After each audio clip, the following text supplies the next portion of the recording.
এসে সাষ্টাঙ্গে প্রণাম করছেন।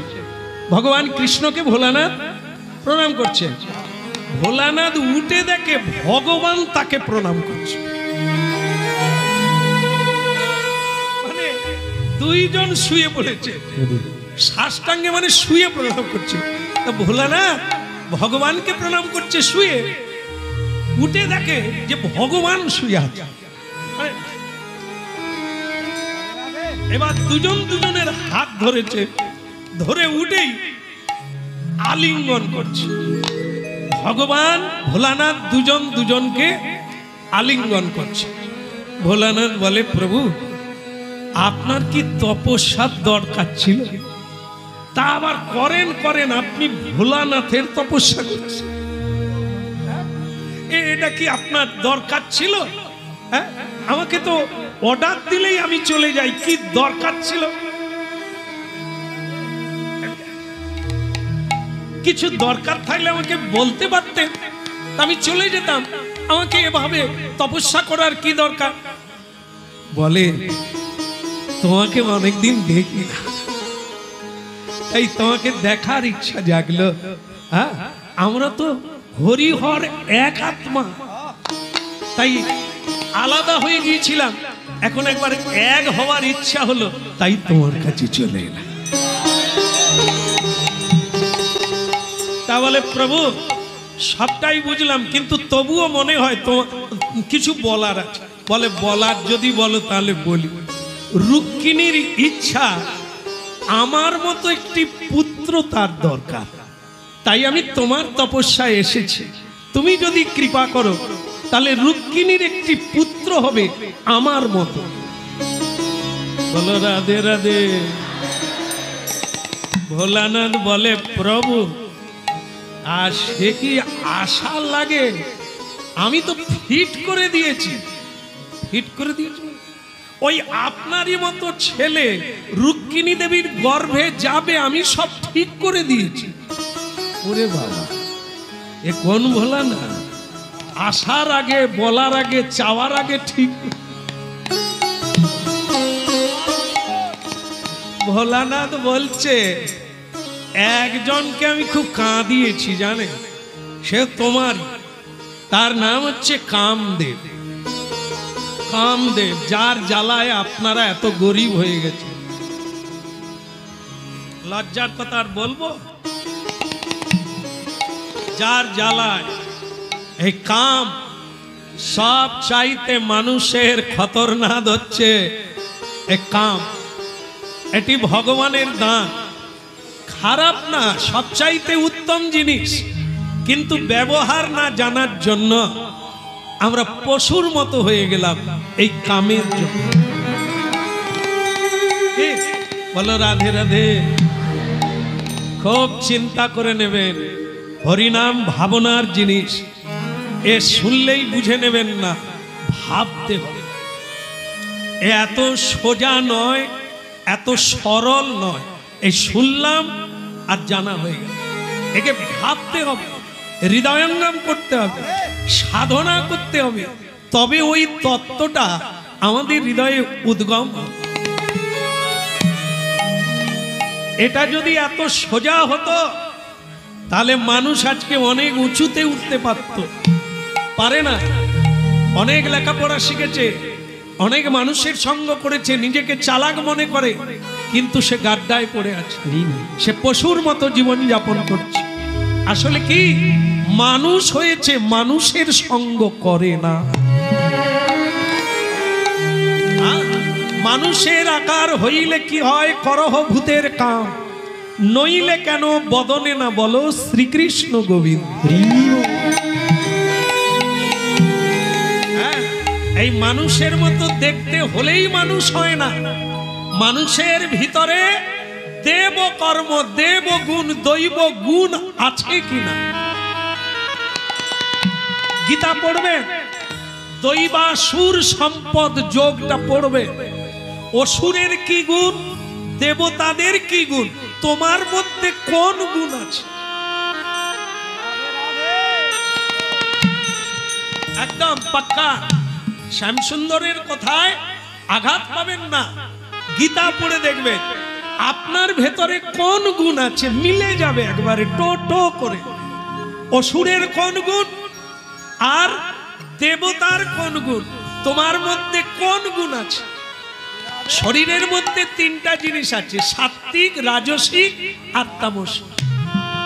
মানুষ কোন গুণকে বৃদ্ধি করে, কোন গুণটা তার মধ্যে বেশি আছে, তার দ্বারা আর কোন কোন গুণ আসবে। এই জন্য এগুলি ভাবনার বিষয়। শুনে নিলাম হয়ে গেল, তাহলে তো জলের মতো ঘট ঘট গিললেই পিপাসা মিটে গেল। এই জন্য হবে না। তাহলে কি রাধা কৃষ্ণ প্রাণ মোর যুগল কিশোর, রাধা কৃষ্ণ প্রাণ মোর যুগল কিশোর, ওই রাধা কৃষ্ণ প্রাণ মোর যুগল কিশোর, ওই রাধা কৃষ্ণ প্রাণ মোর যুগল কিশোর।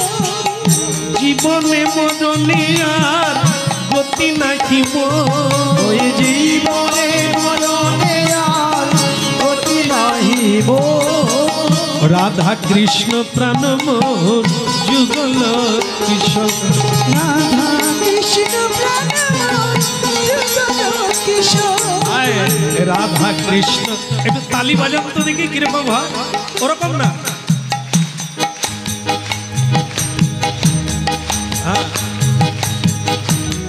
আচ্ছা তোমরা বন্ধ করো, এরা আপনাদের তালে চালিয়ে দিল, দেখছি হচ্ছে।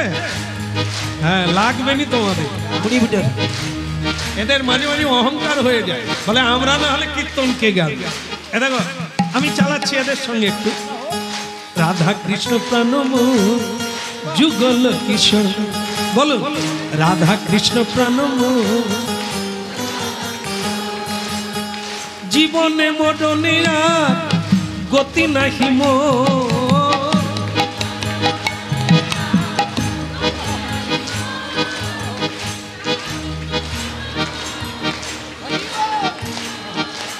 হ্যাঁ এ খালি জুড়ে দিতে চাইছে।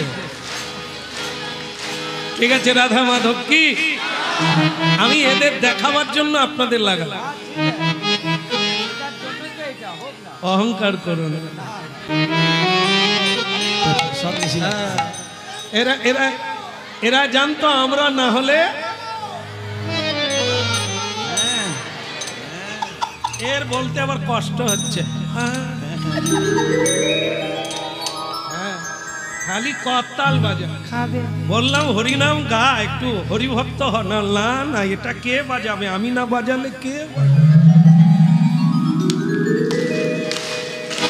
রাধা কৃষ্ণ প্রাণ, রাধা কৃষ্ণ প্রাণ মোর যুগল কিশোর, রাধা কৃষ্ণ প্রাণ মোর,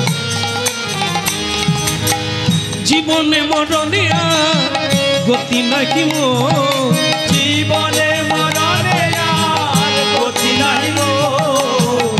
কালিন্দির কুলে গেলি কদম বেরোব, ওই কালিন্দির কুলে গেলি কদম বেরিব, রতন সিংহাসনে বসাবো দুইজন, ওইটা রতন সিংহাসনে বসাবো দুইজন, শ্যাম গৌরী অঙ্গে দিব চন্দনের গন্ধ, শ্যাম গৌরী অঙ্গে দেব চন্দনের গন্ধ,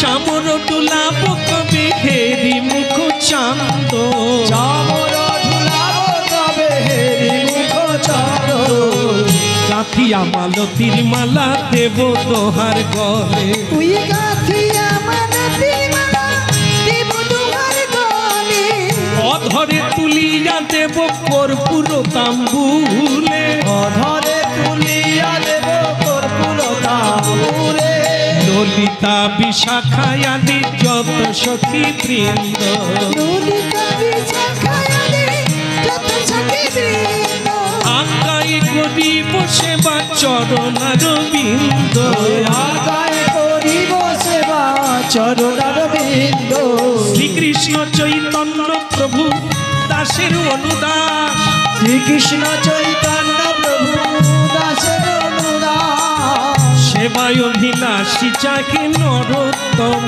দাস। ওই জীবায় অভিলাষী চাই নরোত্তম দাস। ওই সেবায় অভিলাষী চাকে নরোত্তম দাস। ওই জীবায় অভিলাষী চাই নরোত্তম দাস। হরি বল হরি বল হরি বল হরি বল। হরি বল হরি বল হরি বল হরি বল। হরি বল হরি বল হরি বল হরি বল। হরি বল হরি বল হরি বল হরি বল। এই আমাদের সম্বল হরি বল হরি বল। এই আমাদের সম্বল হরি বল হরি বল। বদল ভরে বল বল এই আমাদের সম্বল। বল ভরে বল বল। এই বাহু তুলে হরি বল হরি বল হরি বল। হরি বল হরি বল। এই বাহু তুলে হরি বল হরি বল হরি এই বাহু তুলে হরি বল হরি বল। হরি বল হরি বল। বলো শ্রী রাধা রানী কি জয় হো। ভক্তমণ্ডলী মায়েরা, ভোলানাথ বললেন তপস্যা করার কি লাগে, ও তো আমি আগের থেকে রেডি রেখেছি। বলে কিরকম? বলে শোনো, তোমার ছেলে হয়ে যে যাবে তার নাম হচ্ছে কামদেব।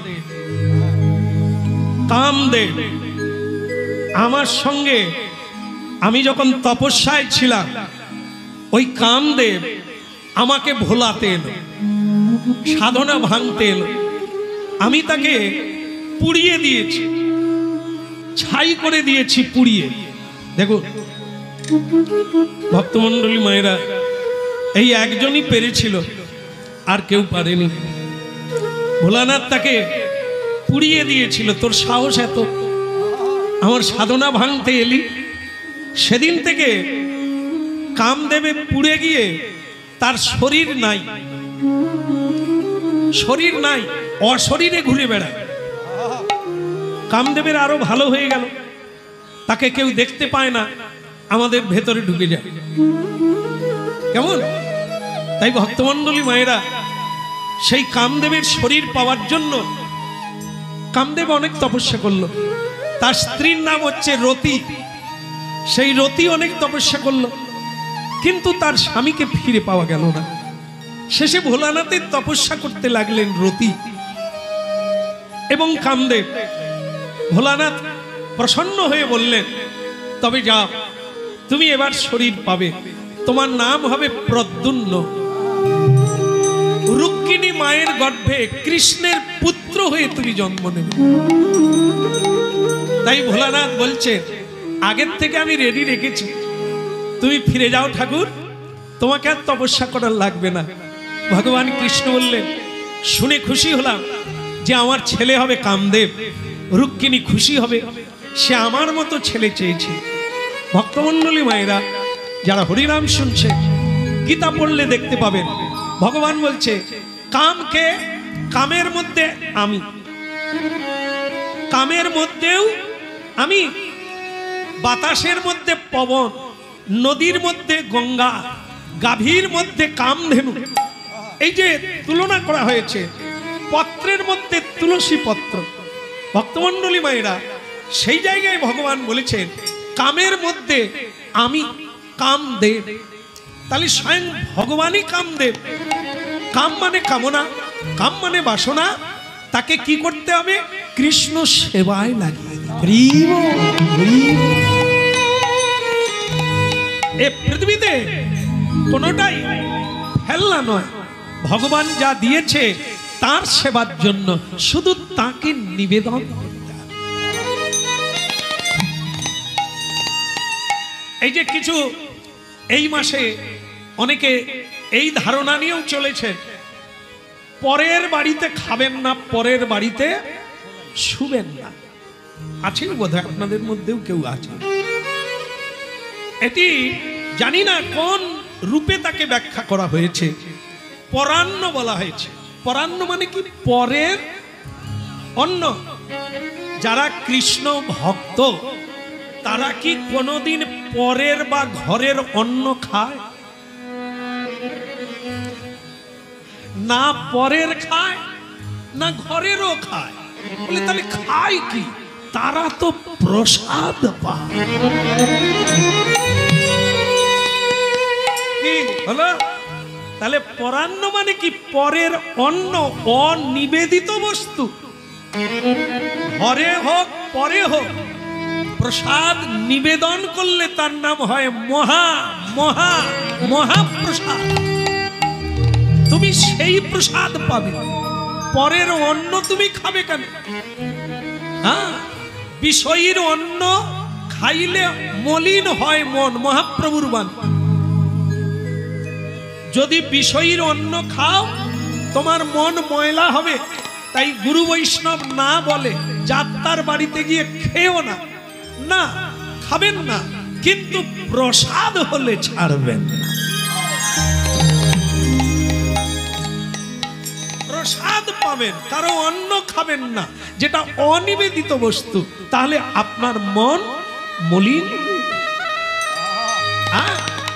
পরের বাড়ি যাবেন না, এই 1 মাস কাল পরের বাড়ি যাবেন না। না, কোন কৃষ্ণ ভক্ত পরের বাড়ি যান না, নিজের বাড়ি যান। নিজের বাড়ি কোনটা? কোন কৃষ্ণ ভক্তের বাড়ি মানে কার বাড়ি? গোবিন্দের বাড়ি। আপনি নিজের বাড়ি। দামোদর মাসে সাধু সঙ্গের কথা বলা হয়েছে। আপনি বাড়িতে কোথায় পাবেন? সাধুর বাড়ি যেতে হবে না? সাধু সঙ্গ করতে হবে, হরিকথা শুনতে হবে, বলতে হবে, আর মহাপ্রসাদ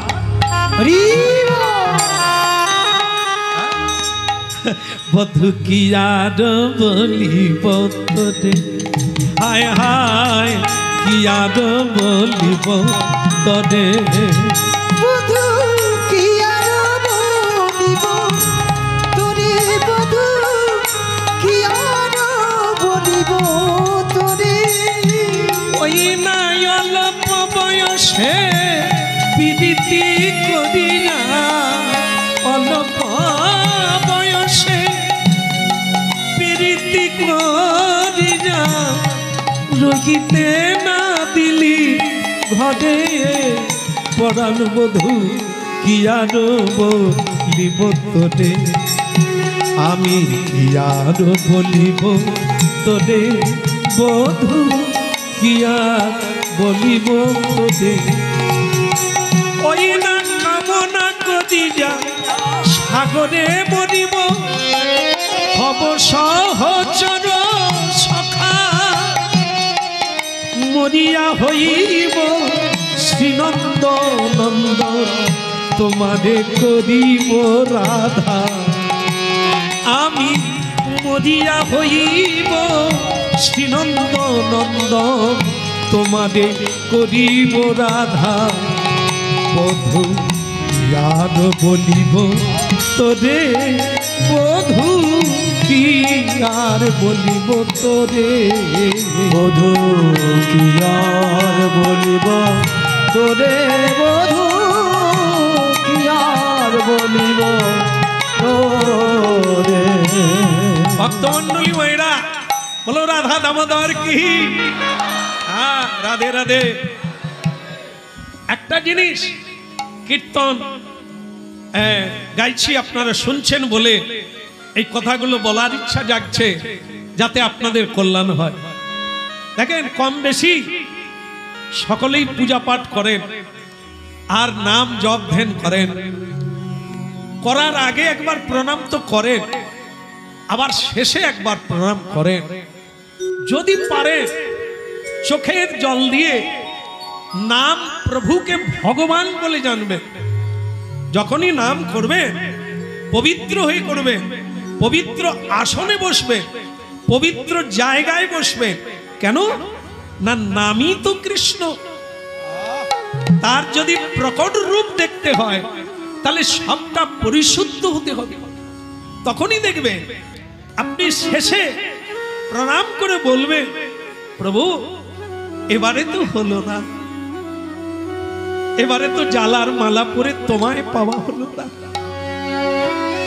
তবে এবারে আমি তোমাকে পাওয়ার আশা করে কামনা করে মরে যাচ্ছে, তোমার নাম গাইতে গাইতে যেন মরে গিয়ে পরের বারে আমি তোমার কৃষ্ণ ভক্তের হরি বল হরি বল।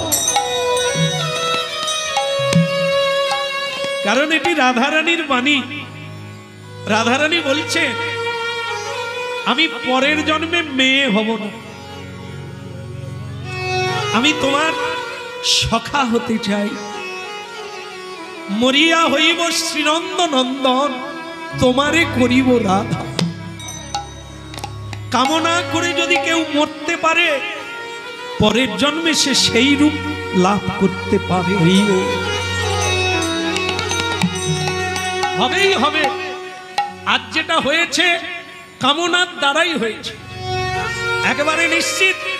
আপনারা চেয়েছিলেন এমন একটা দিন আসুক, ভক্ত সঙ্গে হরিনাম শুনব, হরি সেবা করব, দিয়েছে। আজ ভগবান কৃপা করে আপনাদের জায়গা দিয়েছে, আপনারা এই জায়গায় এসেছেন, এটি ভাগ্যের বিষয়। এই আপনাদের চাওয়ার ফল। আমি আরো সে জায়গায় বলি, আরো একটু জল বাড়িয়ে দেয়। মাটি ভিজে গেলে ভগবানের রথের চাকা চলে যেতে পারবে না, চাকা বসে যাবে। আমরা যত কাঁদবো, ভগবানের রথের চাকা বসে যাবে, আর গোবিন্দ চলে যেতে পারবে না। তাই চোখের জল দিয়ে তাকে প্রতি জন্মে জানাতে হবে, আর জানাতে জানাতে কোনো এক জন্মে কৃষ্ণ ভক্তের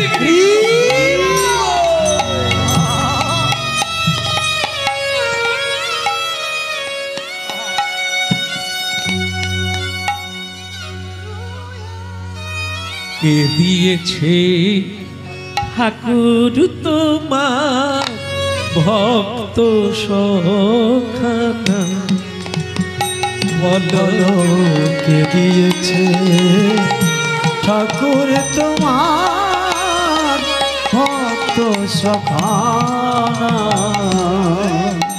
কে দিয়েছে ঠাকুর তোমার ভক্ত সখানা, বলো কে দিয়েছে ঠাকুর তোমার ভক্ত সখানা। ওগো পাষাণে হতে পাষাণী তুমি, ওগো নিঠুর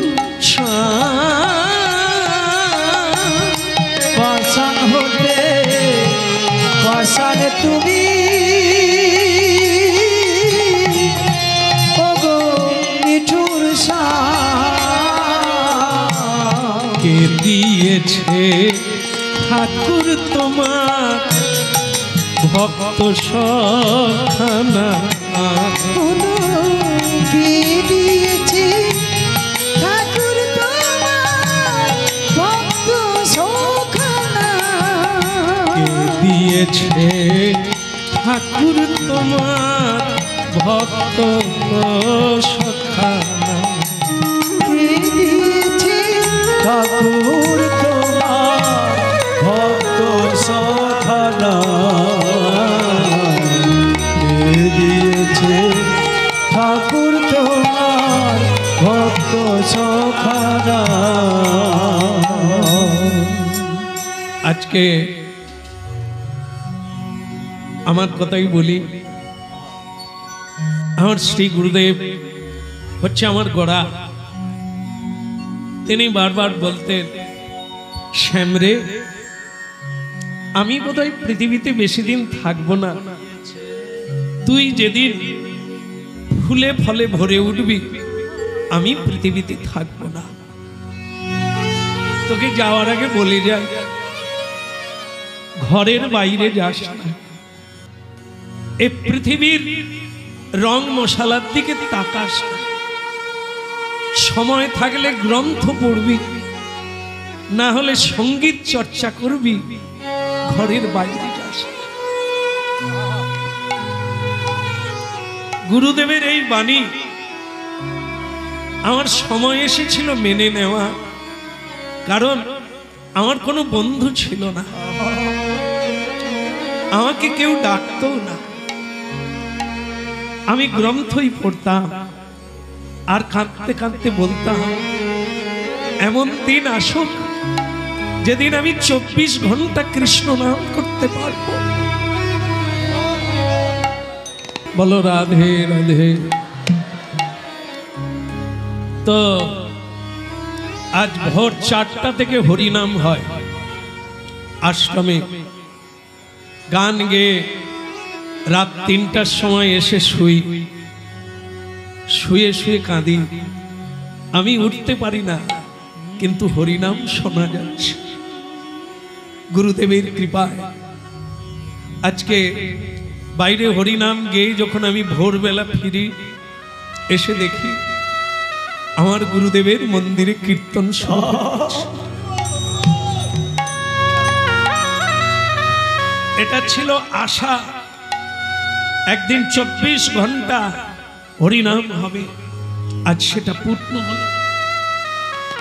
কানায় কানায় ভক্তে ভরে যাবে, তার জন্য জীবনের সমগ্র সত্য দিয়ে এই মাটি কিনেছি, এই আশা নিয়ে আজকে কানায় কানায় কৃষ্ণ ভক্ত ভরে গিয়েছে, আমার আশা পূর্ণ হয়ে গেল।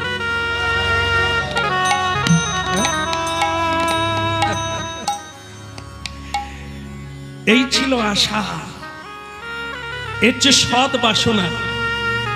ভগবান সাহায্য করেন। আপনারাও যারা কৃষ্ণ ভক্ত হতে চাইছেন, অবশ্যই বাসনা রাখুন আর তাকে জিইয়ে রাখুন। অন্য কোনো কুবাসনা ঢুকতে দেবেন না। বদ হাওয়া একবার লেগে গেলে খাঁচার পাখি উড়ে যাবে। এই জন্য খুব সাবধান। কামদেব স্বয়ং ভগবান, রুক্মিণী মা চাইলেন তোমার মতো ছেলে চাই। স্বয়ং ভগবান তার তপস্যার দ্বারা মা রুক্মিণী দেবীকে দান করলেন, জন্ম নিল, সন্তানের জন্ম হলো, তার নাম হলো প্রদ্যুম্ন। রুক্মিণী দেবীর সন্তান স্বয়ং কামদেব ভগবান, তিনি প্রদ্যুম্ন রূপে একেবারে কৃষ্ণের মতো দেখতে। ভুল করে ফেলে মায়েরা, অনেক সময় ভুল করে ফেলে কোনটা কৃষ্ণ সেটা বড়বেলা। একেবারে কৃষ্ণের মতো নীলাভ, অপূর্ব দেখতে সেই ছেলে জন্ম হলো। আর জন্ম হওয়া মাত্র জয় নিতাই চুরি হয়ে গেল। ভগবানের বাড়িতেও চুরি, ভগবানের বাড়িতে সন্তান কিডন্যাপ হয়ে গেল। সম্ভাসুর নামে একটি অসুর দুর্দান্ত, তিনি ঠিক করলেন এ যদু বংশে যারা যারা জন্ম নেবে তারাই কৃষ্ণের মতো প্রতাপান্বিত। কৃষ্ণ যেমন আমাদের শত্রু, তেমনি তার সন্তানও শত্রু। অতএব এই বাচ্চা বেলা যদি মেরে দিতে পারি, তাহলে আর শত্রু বড় হবে না। আমাদের ছেলে মেয়েরা ভালোভাবে বাঁচবে। বলো কৃষ্ণ কেন ইহা কি? কৃষ্ণ আমাদের শত্রু কি? জয় দিয়ে দিলে, তালে দিয়ে ফেলেছেন, জেনে দেননি। কৃষ্ণ আপনাদের শত্রু কখনোই না। কৃষ্ণ আপনাদের বন্ধু, মানলেও বন্ধু, না মানলেও বন্ধু। তিনি আছেন তাই তোমার এত বন্ধু। তিনি নাই তো কোনো বন্ধু আর। বলো হরি। এই যে খোল বাজাচ্ছে, এই গতকাল থেকে আসছে, এখনো বাড়ি যায়নি। তার মানে কি ভালোবাসে? ও যখন বাড়ি গিয়ে শুনবে আমাদের কীর্তনিয়া গায়ক মশাই বলো হরি, মানে নাই, ও তখন লোকের কাছে বলবে আমি কি করবো, আমি কতবার বলছি, অত গান গেইনি, যে যার কর্ম ফলে মরে গেছে, আমি কি করব। এই হলো বন্ধু।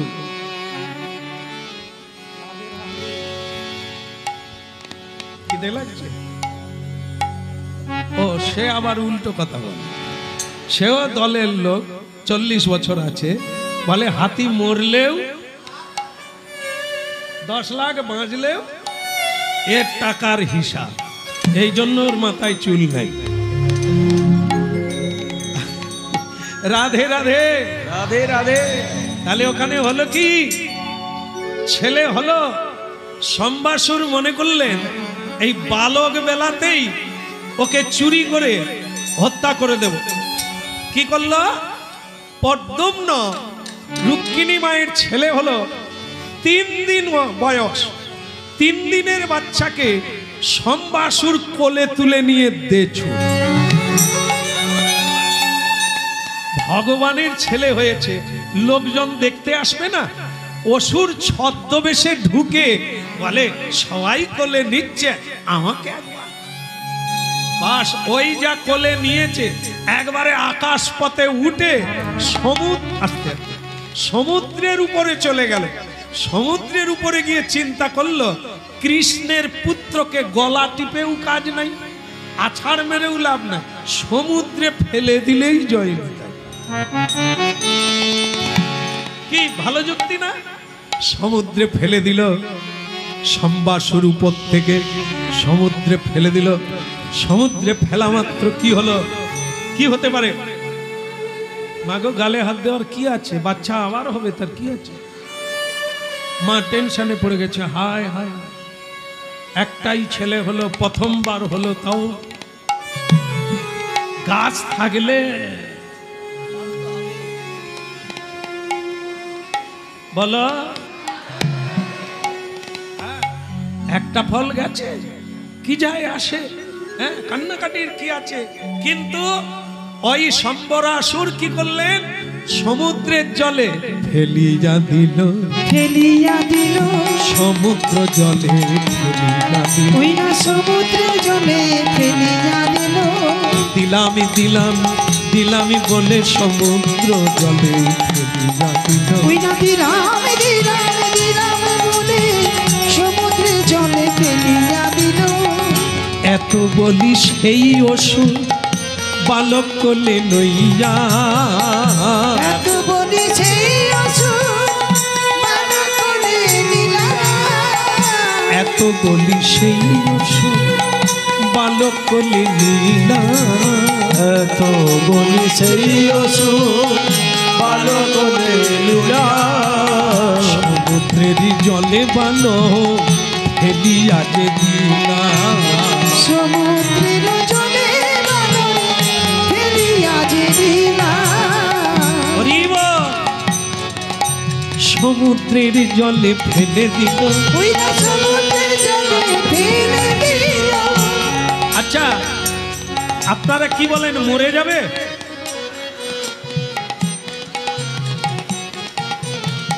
আরে দাঁড়া দাঁড়া, জানেন আপনারা? ও সমুদ্রে, তাহলে আপনারা যদি সমুদ্রে পড়ে যান, মায়েরা বলে না না, সে বেঁচে যাবে। কেন না? তাকে মাছ হাঁ করে ধরে নিয়েছিল কে? মৎস্য। আপনাদের কি নেবে যদি ফেলে দেয়? কেন? ওকে যদি নেয় আপনাদের নেবে না কেন? আগে না মা, আপনারা হাঁ করে যদি মৎস্যকে খান, মৎস্য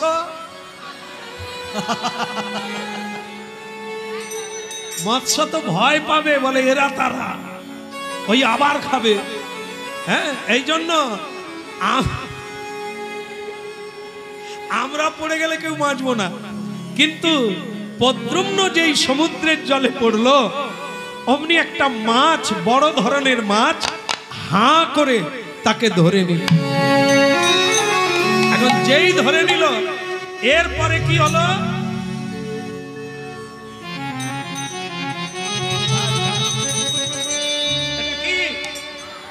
জাল ফেলা হচ্ছে, জাল ফেলে দিল। যেই মাছ পদ্মম্নকে খেয়েছিল জালের ভিতরে, সেই মাছ ধরা পড়ে গেল। সেই মাছ ধরা পড়ে গেল।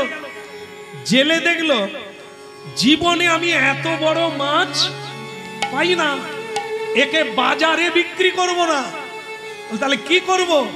রাজবাড়ি যাব, রাজবাড়ি যাব, রাজবাড়ি যাব, আমি রাজবাড়ি যাব, ভালো দামে পাবো রাজবাড়ি যাব, ওই ভালো দামে পাবো রাজবাড়ি যাব, রাজবাড়ি যাব, রাজবাড়ি যাব, আমি ভালো দামে পাবো রাজবাড়ি যাব, ভালো দামে পাবো রাজবাড়ি যাব, আমি ভালো দামে পাবো রাজবাড়ি যাব। ভালো দামে পাবো রাজবাড়ি যাব। ভালো দাম পেতে গেলে রাজবাড়িতে যেতে হবে, ধনির বাড়িতে যেতে হবে। এত বড় মাছ ভালো দাম না পেলে হয়? সেই জেলে গেল রাজবাড়ি, ওই না সেই জেলে গেল রাজবাড়ি, এখন সেই জেলে গেল রাজবাড়ি। ওই কাছে জেলে গেল রাজবাড়ি, বলে কেনে বলে গেল রাজবাড়ি, বলো কে দেখে নেবে বলে গেল সেই বাড়ি।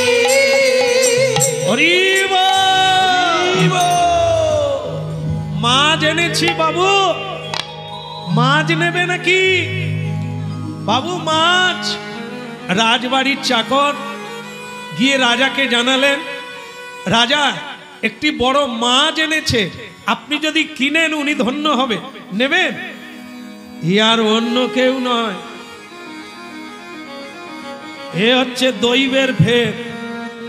হ্যাঁ, কে রান্না করে আর কে খায়, কার ভাত কার ভাগ্যে কে খায়? যেই সম্ভাসুর সমুদ্রে ফেলে দিয়েছিল সেই রাজবাড়িতে সেই মাছ এসেছে। সেই মাছের পেটে কে আছে? ভগবানের প্রিয় পুত্র প্রদ্যুম্ন। মাছের পেটে সেই মাছ বিক্রি করতে এসেছে সেই রাজবাড়িতে। কি রাজা বলে, এ তো খাসা মাছ, যা যা নিয়ে যা।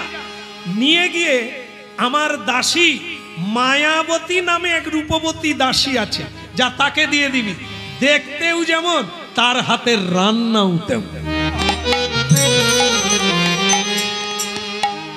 যারা হরিনাম এখনো শুনছেন, আপনাদের জানিয়ে রাখি, ভালো লাগবে। সেটা হচ্ছে ওই মায়াবতী অন্য কেউ নয়, কামদেবের পত্নী, নাম তার রতি। তিনি সম্ভাসুরের বাড়িতে দাসীর কাজ করছে স্বামীর অপেক্ষায়। স্বামী আসবে, একদিন না একদিন আসবে, তাকে আমি পাবো। তাই রতি মায়াবতী হয়ে ওই বাড়িতে কাজ করছে। এখন সম্ভাসুর বলছে, যা মায়াবতীকে দিয়ে দে, ভালো রান্না জানে, ওর হাতে তুলে দে।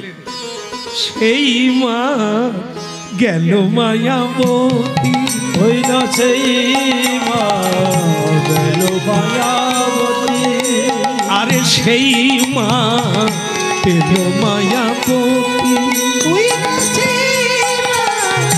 গেল মায়াবতী, আহা দেখিয়া সে আনন্দ পেল যেন গোবিন্দ। দেখিয়াছে আনন্দ পেল গোবিন্দ, দেখিয়া সে আনন্দ পেল যেন গোবিন্দ। দেখিয়াছে আনন্দ পেল যেন গোবিন্দ, সেই মা পেল মায়াবতী। ওই কাছে গেল মায়াবতী, বলে সেই মাছ পেল মায়াবতী। বলে সেই মাছ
উলুধ্বনি।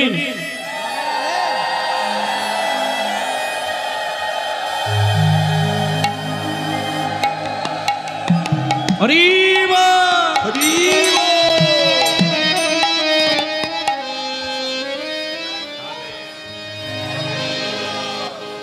এত হরিধ্বনিটা কিসের? বুঝতে পেরেছি, মাছটা কখন কাটা হবে। সকালে গোল হয়ে ঘিরে দাঁড়ায় না,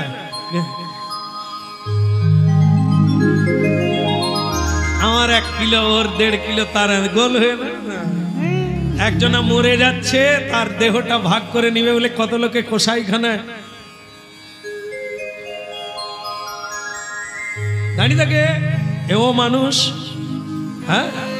আর একটা জীবজন্তুকে আজও পর্যন্ত রাস্তার কুকুরকে তুলে নিয়ে গিয়ে নিজের হাতে চিকিৎসা করে, হ্যাঁ, তাকে সুস্থ করে তুলছে। রাস্তার পাগল যাদের চুল কাটা হয় না, ময়লা পোশাক, এখনো মানুষ তাদের ফ্যামিলি, কোনো কমিটি নয়, সমিতি নয়, সরকার নয়, ব্যক্তিগতভাবে তার স্বামী স্ত্রী ছেলে মেয়ে তারা গিয়ে পাগলকে ধরে তাকে চুল কেটে পরিষ্কার করে ভালো জামা কাপড় দিচ্ছে, তাকে নিজের হাতে খাইয়ে দিয়ে আসছে।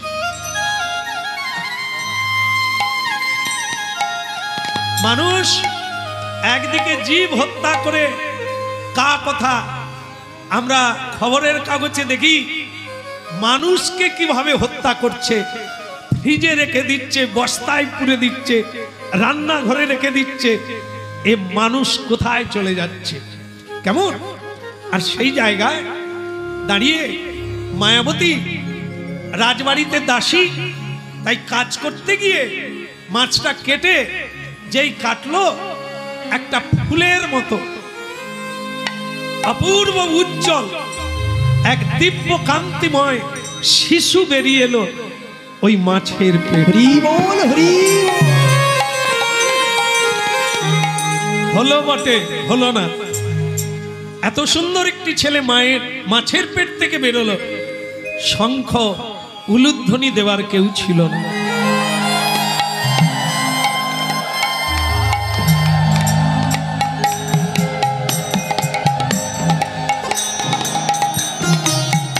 উলুধ্বনি শঙ্খ ধ্বনি করে যত না,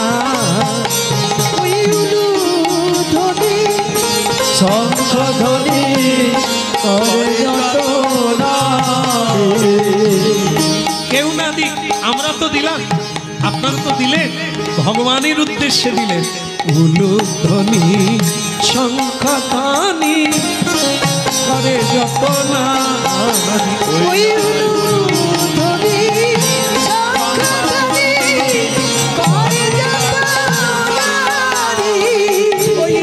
পুষ্প বৃষ্টি হরিধ্বনি দেব না, ওই না পুষ্প বৃষ্টি হরিধ্বনি দেব না। উলুধ্বনি শঙ্খধ্বনি করে যত না, ওই উলুধ্বনি শঙ্খধ্বনি করে যত না।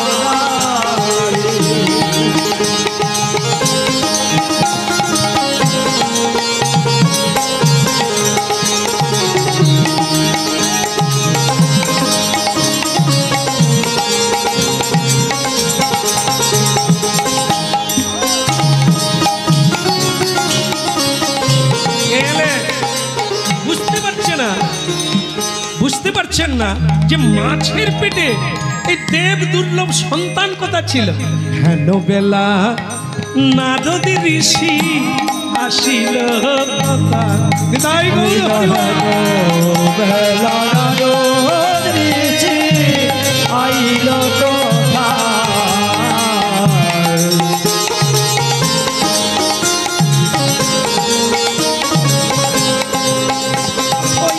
মধুর মধুর মধুর মধুর হরি গুণ গান, ওই না মধুর মধুর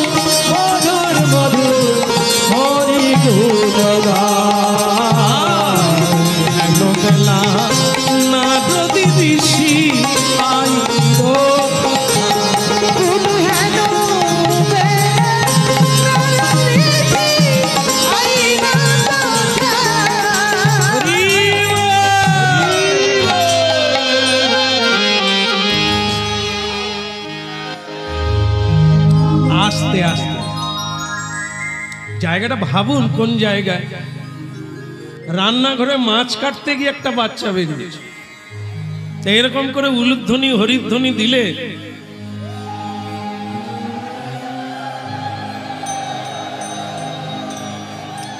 এ ছেলেটা শত্রু না বন্ধু আমি বুঝতে পারি।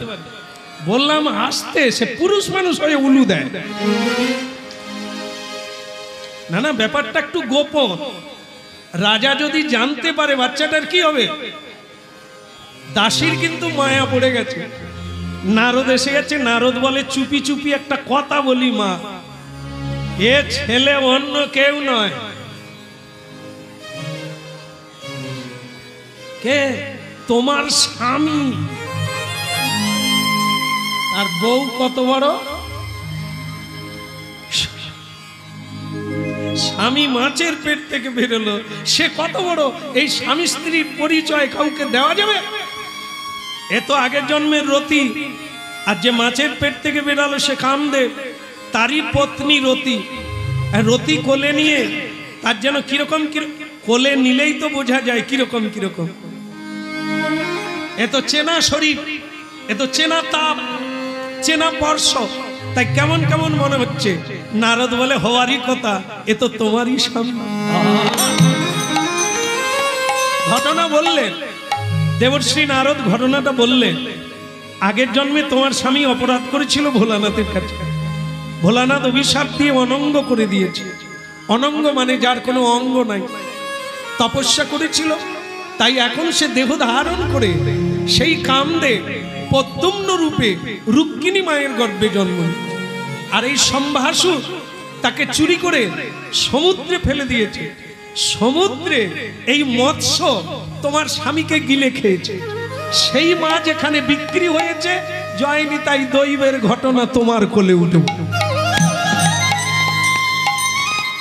এখন কি আর করবে? যতনে রাখো, যতনে রাখো, যতনে রাখো, তুমি যতনে রাখো, আপন জনে যতনে রাখো, ওই নাই আপন মনে যতনে রাখো, অবহেলা করো না হে আপন জনে যতনে রাখো। অবহেলা করো না হে আপন মনে যতনে রাখো। এখানে একজনা মা হাত তুলুন। এরকম যদি স্বামী পান আপনি বেরোতে পারবেন? এই কোলে করে নিয়ে স্বামীকে নিয়ে বেরোবেন?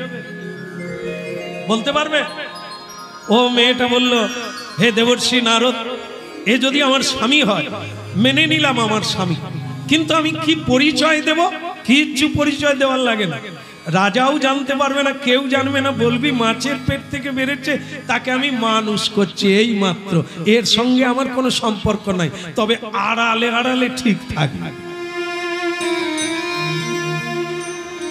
চালিয়ে যাও, গোপনে চালিয়ে যাও, প্রেম করে যাও, কিন্তু লোকের সামনে বলবে কুড়িয়ে পেয়েছে। বলো, কিন্তু এরকম কতদিন চলবে? ছেলে যুবক হয়ে গেল,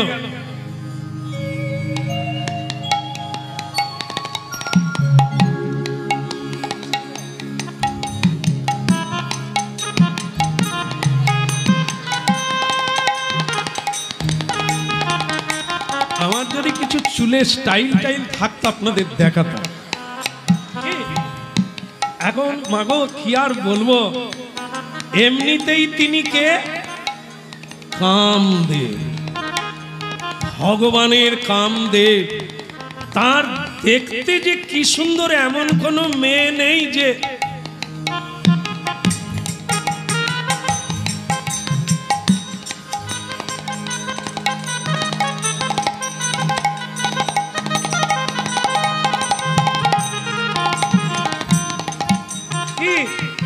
এমন রাজবাড়িতে কোনো মেয়ে নেই যে ওই ছেলের দিকে ভালো করে তাকান। আসতে এ বোধহয় রস শূন্য, এর প্রেম টেম নাই। আমি এটা কত ভালো কথা বলছি, সে কেটে কেটে কেটে কেটে কেটে কেটে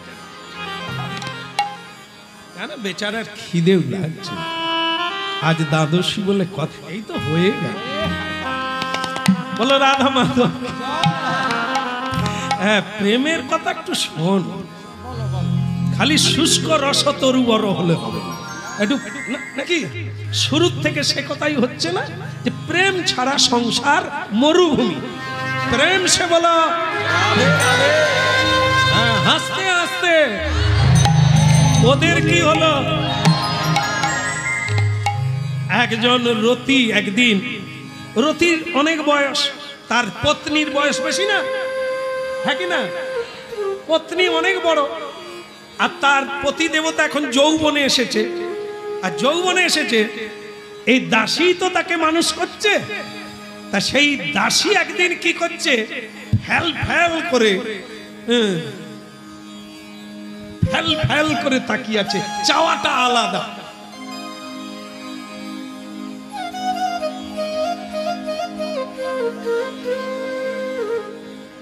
ওই যে তাকিয়েছে প্রদ্যুম্ন বলছে, এই মেয়ে এদিকে শোনো মায়া, হ্যাঁ তুমি না দাসী? বলে হ্যাঁ। তা তুমি আমার দিকে ওই চোখে তাকাচ্ছ কেন?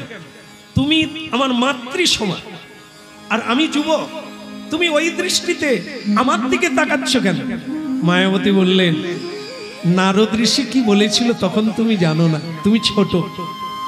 নারদ ঋষি বলেছেন তুমি আমার স্বামী, তুমি কামদেব, আমি তোমার পত্নী আগের জন্মের রতি।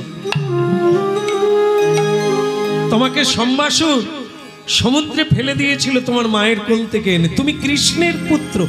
আরে সর্বনাশ, আমার বাবা কৃষ্ণ,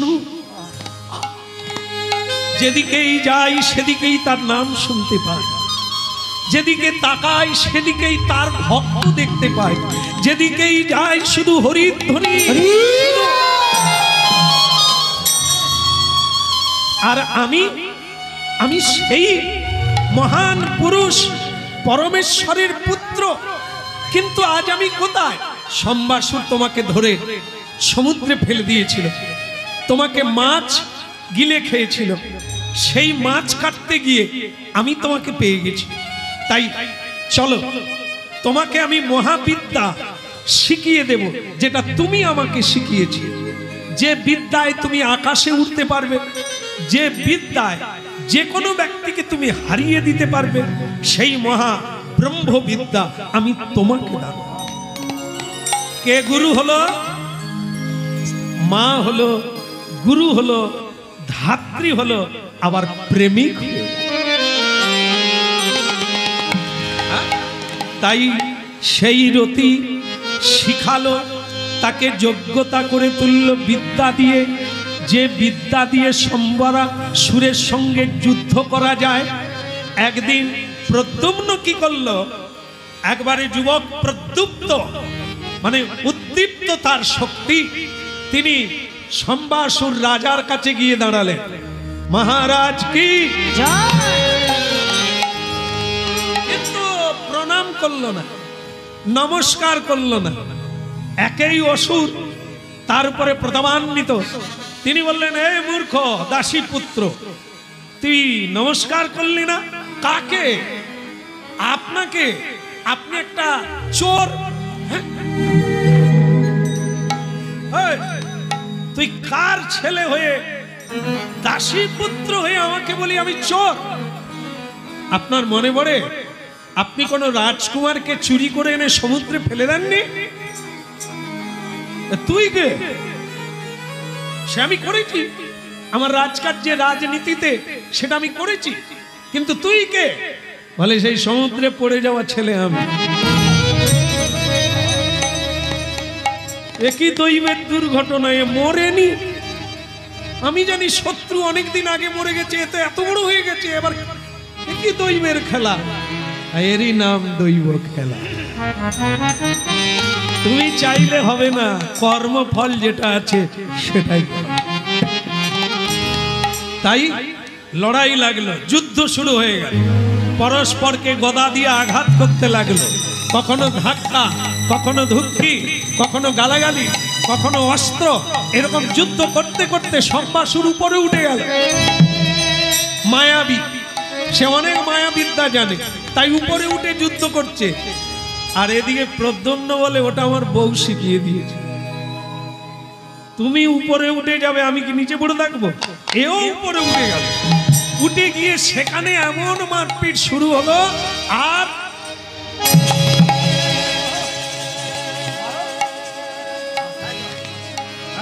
মরে গেল।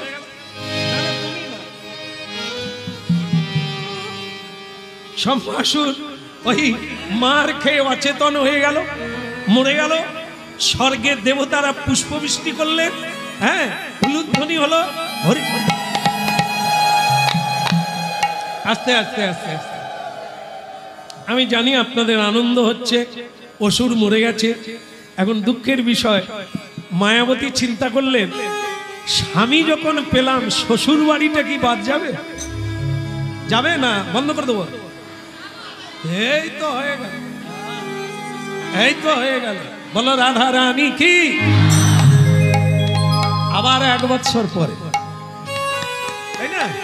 তাই যতটা পারি আজকে সত্য বের করে নিতে হবে। হ্যাঁ, একবেলা যদি না খাই কোনো অসুবিধে নেই। হ্যাঁ, সাধু সেবা হোক না, সবাই সেবা করুক না, আগে পেলে নষ্ট হবে, মানে ক্ষতি হবে। সাধুরা সেবা পাক না, শেষের দিকে যাও। আবার আপনাদের মধ্যে কেউ বলতে পারে যদি না থাকে, হতেও পারে, তাও হতে পারে, হলেও ক্ষতি নাই। যে যুক্তিটা দেব আপনাদের অভাব হবে। সেটা কি? যারা খেয়েছে পাতাগুলো তো খায়নি, ফেলেছে। যেখানে ফেলেছে এক দানা প্রসাদ প্রণাম করে পেয়ে চলে যান। যারা আগে খেয়েছে যা পায় না, আপনারা তাই পাবেন।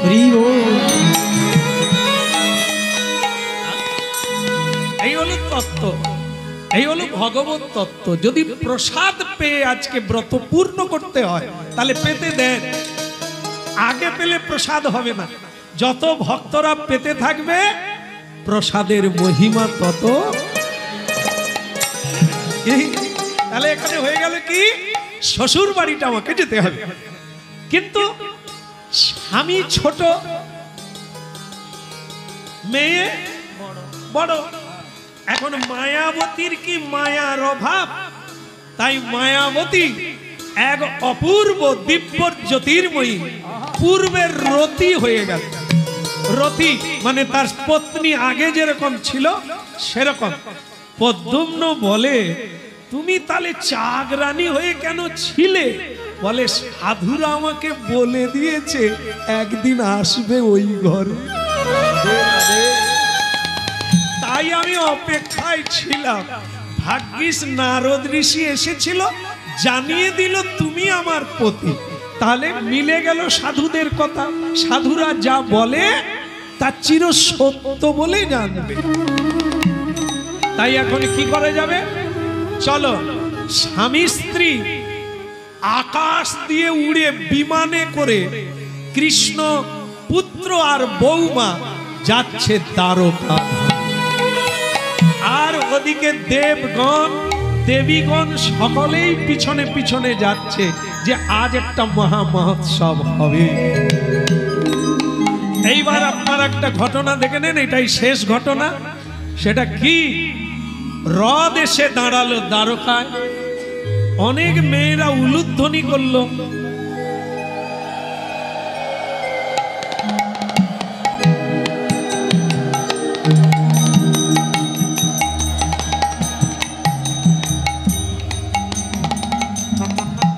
মেয়েরা এসে বরণ করলো, সবই হলো, কিন্তু ভগবানের কত পত্নী?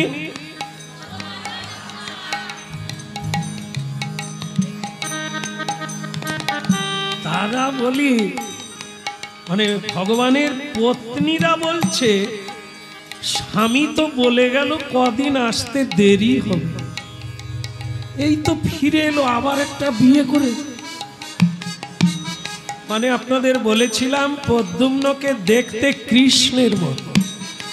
কৃষ্ণ পত্নীগণ ভুল করছে, আমাদের স্বামী আবার ফিরে এলো। আর নারদ বলে কোথায় বিপদ হবে তা ঠিক। আরে মায়েরা শেষকালে কি ছেলেকে জড়িয়ে ধরবে?